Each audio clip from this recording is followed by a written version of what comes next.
예, 오늘 말씀을 보겠습니다. 이제 느헤미야 8장에서는요. 느헤미야가 이제 1장에서 7장까지 보시면 성벽 재건을 완수하고, 그 다음에 이제 백성들의 이제 내면의 그 영적 부흥을 위하여서 이제 8장에서 어떤 일을 하냐면 율법을 낭독하는 사역을 감당하게 됩니다. 그래서 그들이 이제 일곱째 달에 이르러서 모든 백성이 일제히 수문화 광장에 이르렀다라고 말합니다. 이 일곱째 달이라고 표현하는 것은 무엇이냐면 이제 나팔절이라고 하는데, 성경에서 이제 절기는 절기에 따라 의미가 있잖아요. 그렇죠? 그래서 이 일곱째 달이라는 그 절기의 의미는 이제 나팔절. 나팔절은 무엇이냐면은 한 해의 시작을 알리는 그 절기입니다. 한 해의 시작이에요. 그래서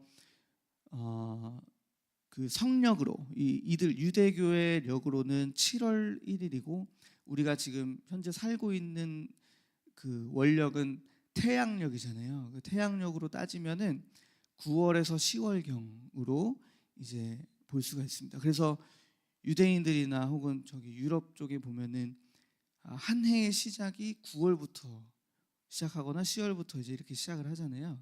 그것과 연관지어서 오늘 이제 이 원래 역사적으로는 이 유대인들의 그 한 해의 시작이 9월에서 10월경에 있었던 이 시기에 한 해의 시작을 하게 됩니다.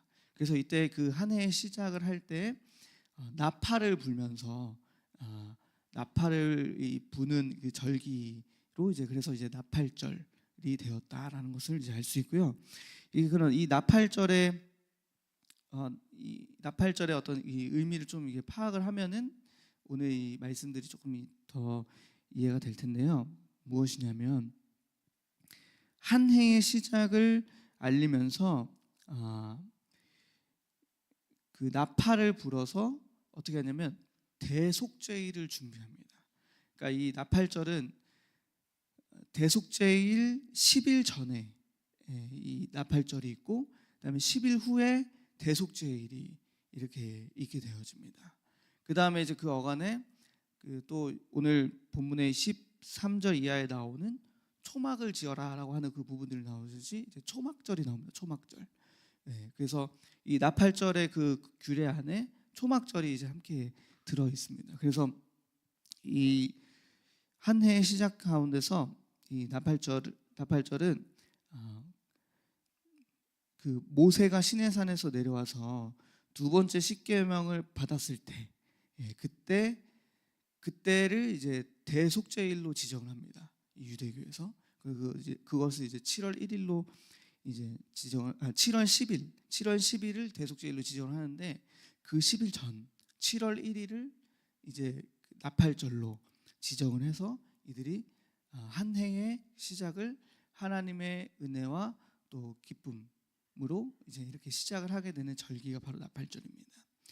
그러면은 이제 오늘 본문의 13절 이하에 나오는 이제 초막에 대해서 나올 때, 초막절은 무엇이냐면 초막절은 이제 출애굽 후에 광야 생활을 중에 인도하신 또 보호하신 하나님의 은혜를 기억하고 기념하는 날이 이제 초막절이에요.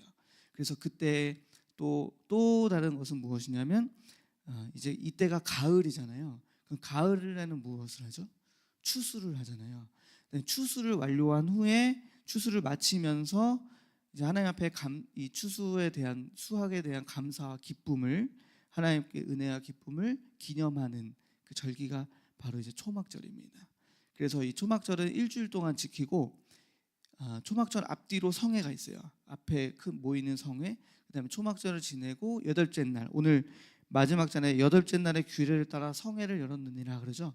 그 여덟째 날에 이 성회를 여는, 그래서 이 초막절의 끝에 성회를 열어가지고 큰 어떤 축제를 하게 되는 날입니다. 그래서 이 초막절이 지금으로 따지면 추수감사절과 연관이 있다, 이렇게 이해하시면 되겠습니다. 그래서 오늘 이 절기에 대한 느헤미야 8장에 나오는 이 절기에 대한 부분은 아마 이해가 되셨으리라 생각하고, 이제 보시면은 무엇이냐면 그래서 일곱째 달에 어떤 상황인지 이제 아시겠죠? 그 새해의 첫 시작에 그들이 일제히 예루살렘 수문앞 광장에 모인 겁니다. 백성들이. 그래서 그때에 무엇을 하는 것이냐면 학사 에스라가 특별히 지은 그 나무 강단에 서서 모세의 율법을 낭독을 하는 거예요. 네, 백성들에게. 여러분 이제 한 해의 시작을 이렇게 하나님의 말씀으로 또 이렇게 시작하게 되는 것이니까 얼마나 이들에게 좀 뜻이 의미가 있을까요, 그렇죠?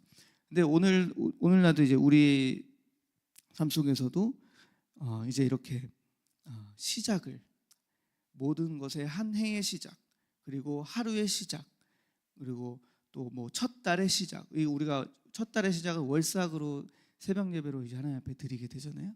그리고 또 매일의 시작, 오늘 새벽 예배를 통해서 또 말씀을 통해서 이렇게 한 시작을 하나님의 말씀으로 시작하는 어떤 이런 것, 이것이 바로 어떤 의미가 있을까, 이제 이런 것들을 좀 돌아보게 봐야 됩니다.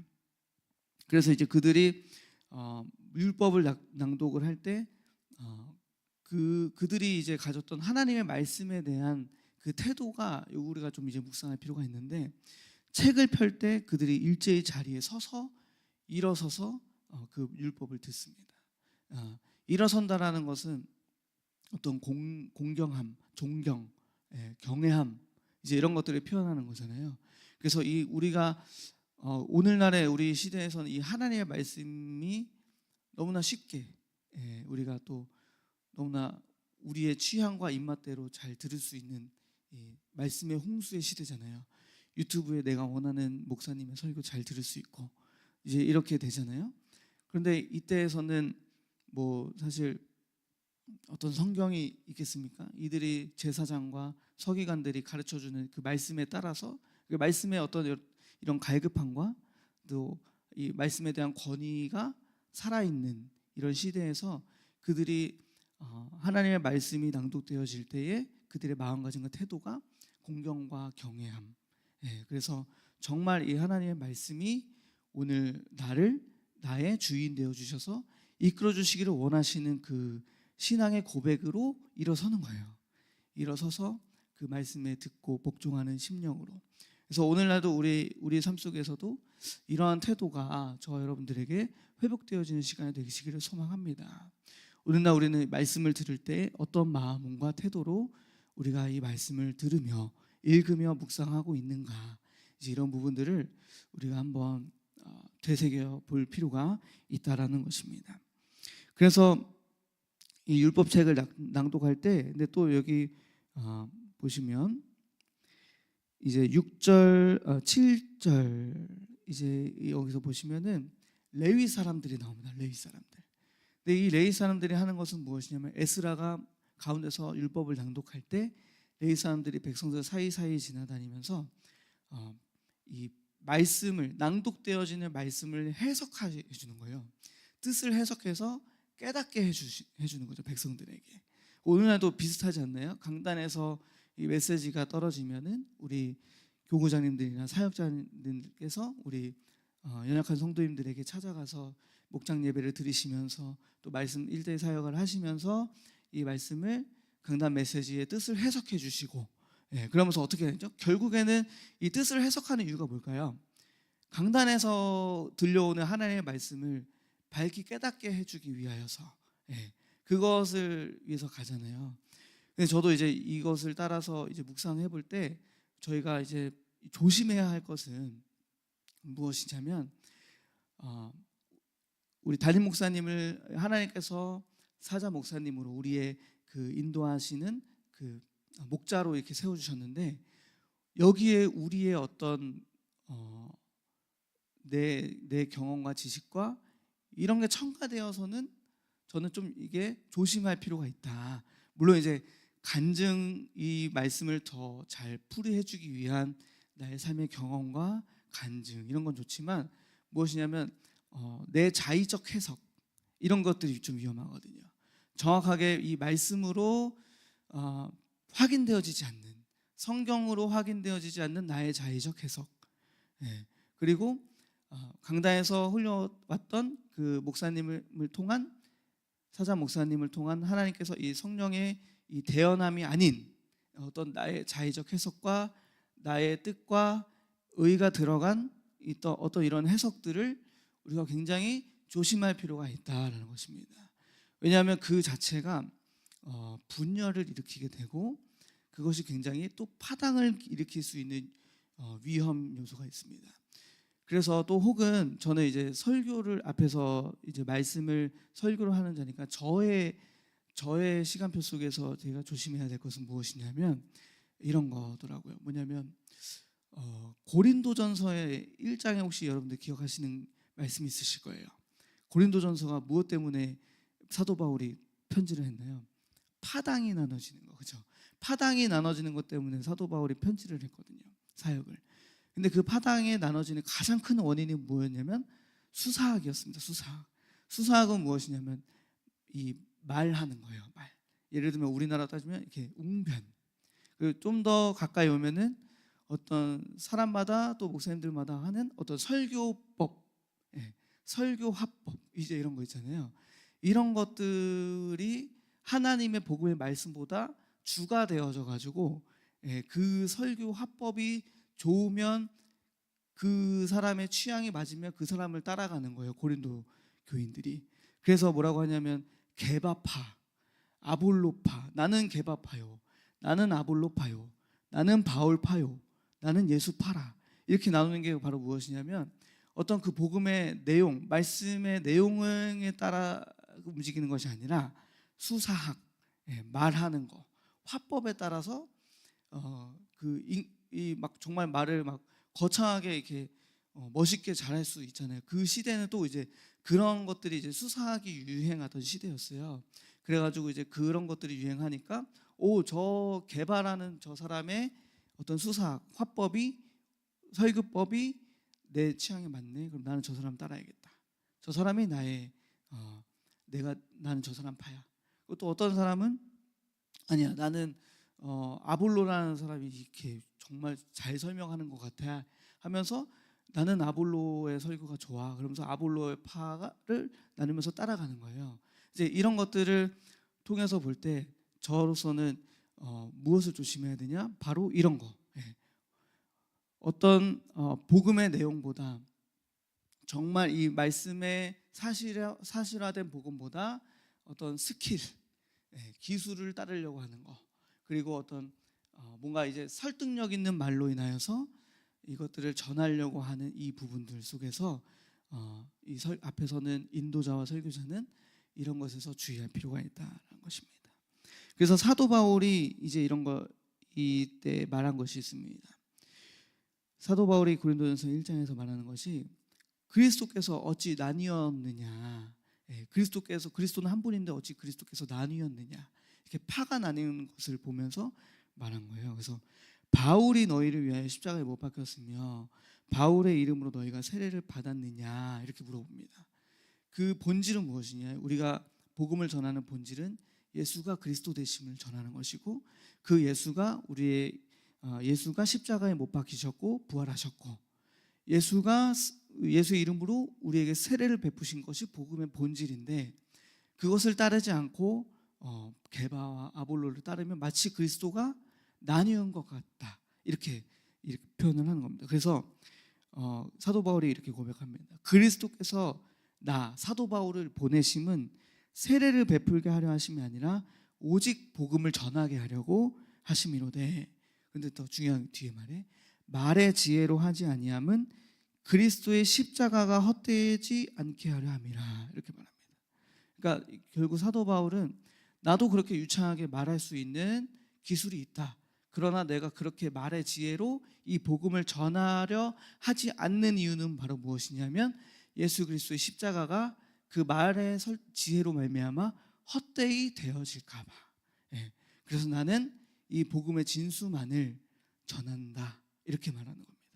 그래서 약간 딱딱하게 뭔가 들릴 수 있으나 그러나 그것이 바로 복음의 진수다라는 것이죠. 그래서 오늘 이 느헤미야서에서 저는 이제 묵상하는 그것이 바로 무엇이냐면 해석해주고 밝히 뜻을 깨달아 알려주는 자에게 필요한 태도는 바로 이런 것이다. 네, 말의 지혜가 아니라 오직 복음을 전하려 함이라.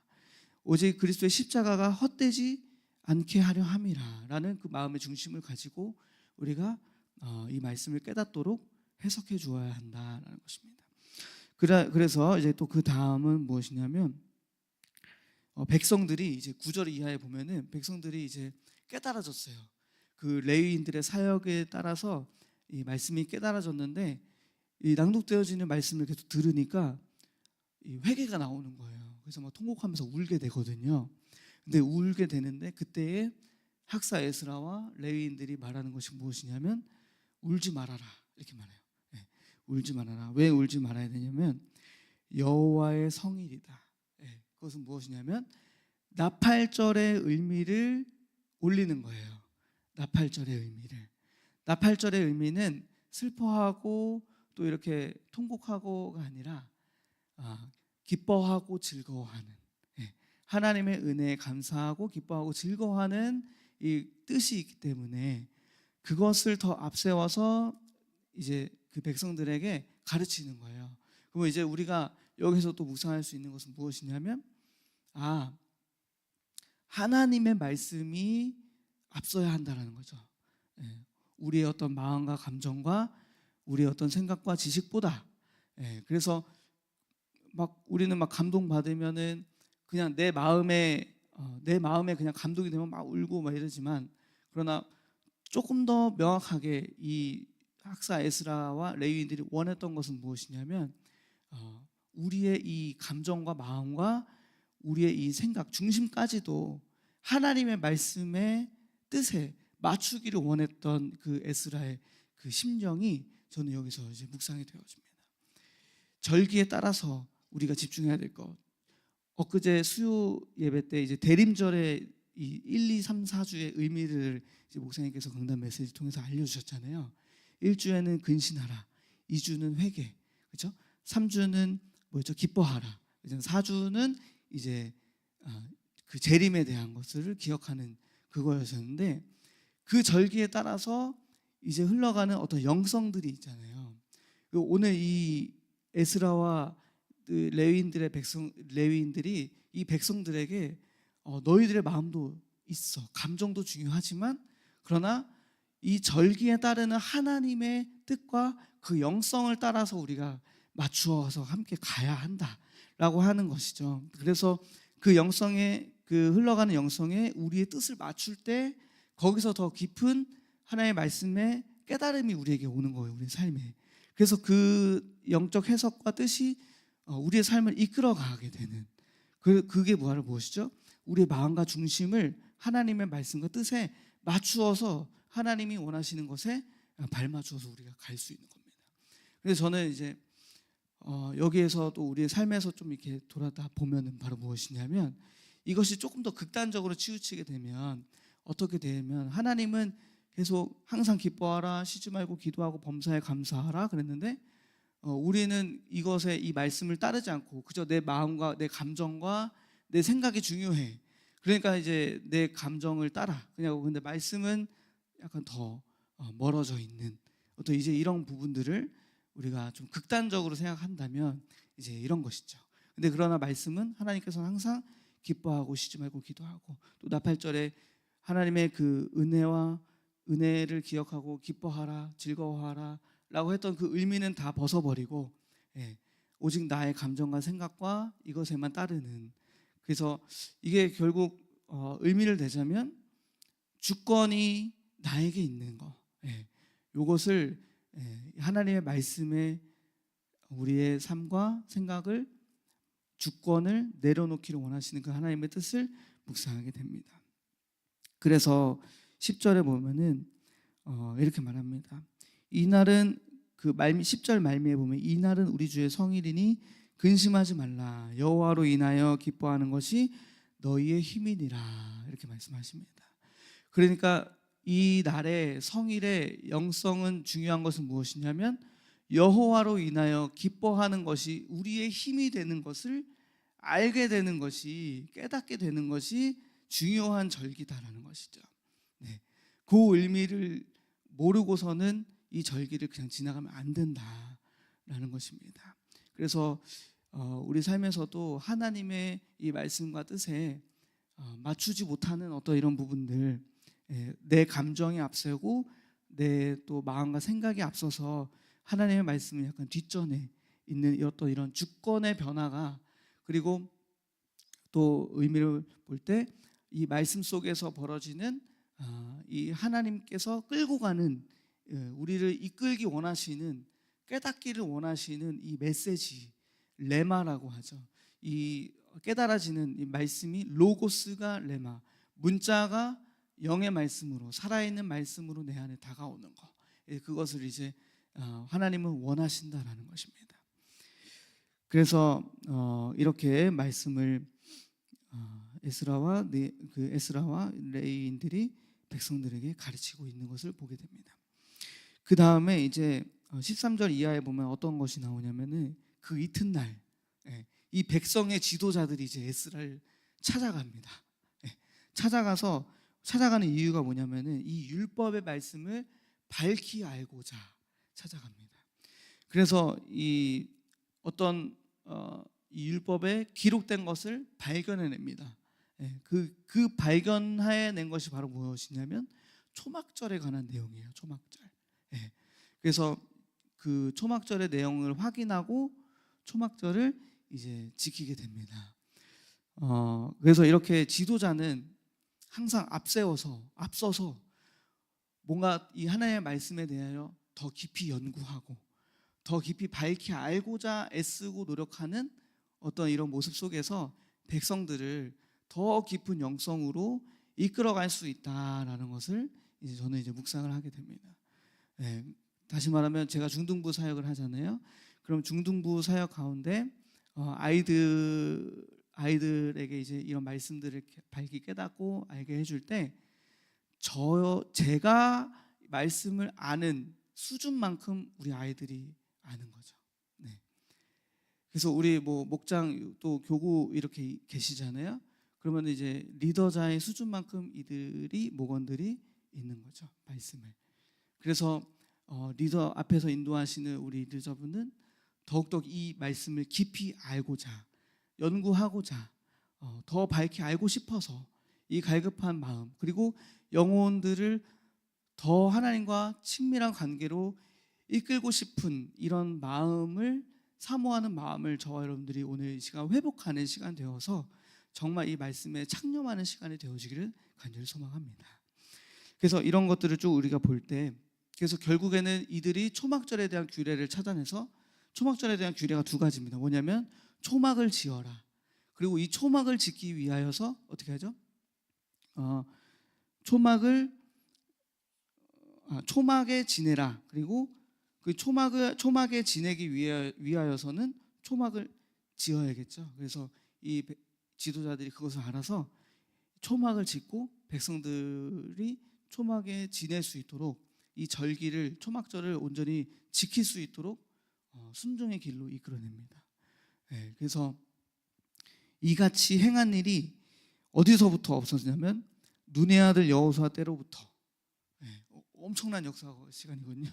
눈의 아들 여호수아 때로부터 이때까지 이 이스라엘 자손이 이같이 행한 일이 없었으므로 크게 하나님이 기뻐했다라고 이제 말을 합니다.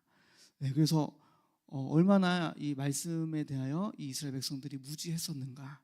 그런데 이 에스라가 느헤미야 때에 이 율법의 낭독, 이 영적 부흥, 이것을 통해서 이것이 회복되어지는 것을 볼 때 하나님이 참 많이 크게 기뻐하셨다라는 것을 묵상하게 됩니다. 이제 이 말씀들, 이 본문에 대한 요약들을 좀 마치고 우리가 결론적으로 적용에 대한 것들을 우리가 보자면, 저는 이제 이 말씀들을 볼 때 오늘 이제 11월의 주제가 행복에 대한 주제를 나누고 있습니다. 우리 교회가. 그럼 이제 참된 행복은 어디서 올까라고 할 때, 저는 우리의 마음과 생각이, 저의 개인적 삶에서 볼 때 우리의 마음과 생각이 정말 하나님 앞에 이렇게 온전하게 맞춰졌을 때, 하나님의 뜻에 내 마음이 돌아섰을 때, 그리고 내 생각이 하나님을 생각하고 하나님을 사랑하는 쪽으로 변화가 일어났을 때 마음이 참 평안과 행복이 있더라고요. 그런데 하나님하고 멀어지면은 그때부터 뭔가 우울과 불안과 어둠이 몰려오기 시작해요, 내 마음에. 그래서 우리는 하나님, 오늘 이 영성이 11월 영성은 내 사랑 안에 거할 때잖아요. 그래서 우리 하나님의 사랑 안에 거하게 될 때 참 행복이 회복되어지는 것들을 경험하게 됩니다.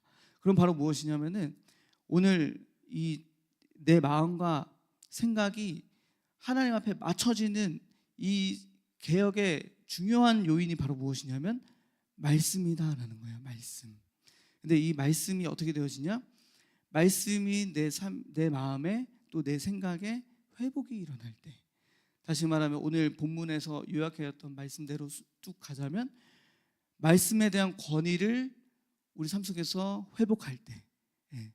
여러분들은 말씀에 대한 권위가 여러분 삶 속에서 얼마나 중요하고 얼마나 우선순위가 있으며 얼마나 가장 큰 그 권위를 가지고 계십니까?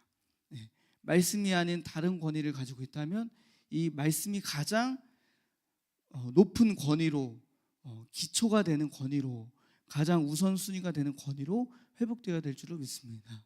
그래서 그 권위가 회복될 때, 그리고 또 어떤 것이죠? 권위가 회복되는 것으로는 좀 약해요, 힘이. 어떻게 되어지냐면 이 말씀을 읽고 또 읽은 말씀을 내가 깨닫고, 밝히 이 말씀에 대해서 뜻을 알게 될 때, 이제 그때는 또 수준이 달라요. 저의 삶 속에서 저의 마음과 생각, 성품, 저의 인생의 180도 개혁이 일어났던 시기가 바로 이제 군대에서 말씀을 계속 붙들고 있었을 때 정말 많이 바뀌었습니다. 그래서 이제 그때는 정말 하루의 시작을 큐티로 매일매일, 지금도 이제 큐티를 하지만 매일매일 그때는 큐티를 더 깊이, 그리고 통독, 신약성경, 구약성경 통독을 계속, 잘 몰라도, 그때는 신학을 공부할 때가 아니니까요, 의미를 잘 몰라도 그냥 소리 내어서 계속 읽는 것만으로도, 낭독을 하는 것만으로도 이 하나님의 말씀 자체에 권위와 힘이 있어서 제 마음과 생각을 많이 바꿔놓습니다. 그래서 평안한 쪽으로 바꿔놓습니다. 그래서 지금 우리 요셉지도학교에서 하고 있는, 우리 아이들과 함께 하고 있는 것 중 무엇이 있냐면은 성경을 소리내어서 읽는 거.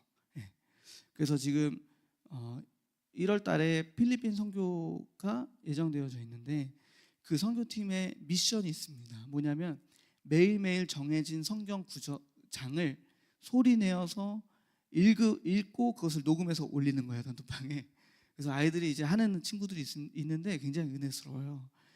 그 말씀을 소리내어서 읽는 것만으로도 우리 삶에 굉장한 변화가 일어날 것이라는 거죠. 왜냐하면 우리의 어떤 행위를 자랑하는 것이 아니라 이 말씀 자체에 정말 하나님의 권위가 또 있기 때문에, 권세가 있기 때문에 이 말씀 자체를 읽는 것만으로, 내가 보고 읽고 또 내가 소리내서 읽는 그 소리를 다시 들음으로 인하여서 그것이 계속해서 내 심령을 변화시켜 간다라는 것입니다. 그래서 저와 여러분들도 꼭 승리하시기를 소망합니다. 그래서 이 말씀을 낭독하고 또 깨닫고 이런 수준에 이르고, 또 참 행복이 어디서 일어나느냐 볼 때 말씀을 있는 그대로 받아들이고 순종할 때, 순종은 꼭 열매를 가져오잖아요.